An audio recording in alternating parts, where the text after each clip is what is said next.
பாருங்கள், நெல்லிக்காய் ஜூஸ் பண்ணுறதுக்கு இன்றைக்கி 2 கிளாஸுக்கு வந்து 4 நெல்லிக்காய் எடுத்துருக்கேங்க. அது சாப்பிட்டா கூட பிள்ளைய சாப்பிடாதுங்க. அப்படி ஜூஸ் பண்ணால் நல்லா சாப்பிடுங்க பிரியமாக. இது அப்படி இதில் வச்சு சீவணுங்க. நொட்டி காமிக்கிறேன் பாருங்கள்.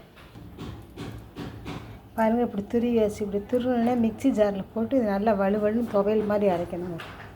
அரைச்சோடனே நமக்கு 2 கிளாஸ் தண்ணியை ஊற்றிட்டு அதை நல்லா ஜல்லடை போட்டு வடிகட்டி புழிஞ்சிடணும். புழிஞ்சிட்டு தேன் ஊற்றி குடிக்கலாம், நாட்டு சக்கரை போட்டு கூட குடிக்கலாம். நெல்லிக்காய் ஜூஸ் உடம்புக்கு ரொம்ப ஹெல்த்தானதுங்க, ஆரோக்கியமானது. இதில் அயன் சத்து ஜாஸ்தி இருக்குது. இந்த நெல்லிக்காய் ஜூஸ் எல்லோரும் குடிங்க, ரொம்ப சுவையாக இருக்கும்.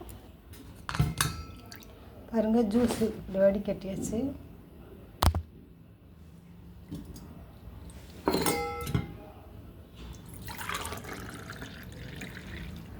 சுவையான நெல்லிக்காய் ஜூஸ் இதே மாதிரி எல்லோரும் போட்டுக்கூடிய இதில் அயன் சத்து நிறையா இருக்குது.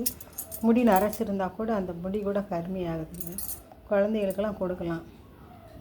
எல்லாம் பெரியவங்க சுகர்காரங்களாம் குடித்தா கண்ட்ரோலாக இருக்குது, ப்ரெஷர் சுகர் எல்லாமே.